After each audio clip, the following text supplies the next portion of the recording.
Ang ikalawang digmaang pandaigdig ay isang pandaigdiging labanan na nagsimula noong ika-7 ng Hulyo 1937 sa Asya at ika-1 ng Setyembre 1939 sa Europa.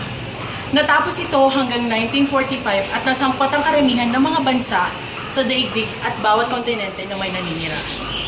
Tinuturing ito na pinakamalawak, pinakamalaki at pinakamahal at pinakamadugong labanan sa kasaysayan ng sangkatauhan. Maalala ang mga bansang lumahok sa digmaan ay nagbuhos ng napakaraming pwersang militar upang lupigin ang bawat kalaban. Sumiklab din ang digmaan sa Pilipinas at sa Asya.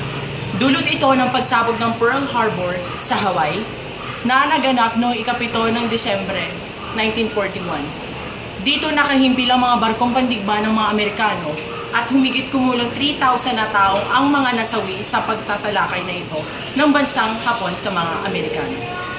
Bunga nito ay nawala sa Estados Unidos ang mahigpit nilang posisyon sa Pasipiko. Madaling napasok ng mga Hapon ang mga bansa dito na hawak ng Estados Unidos tulad na lamang ng Guam, Wake Island at ang Pilipinas.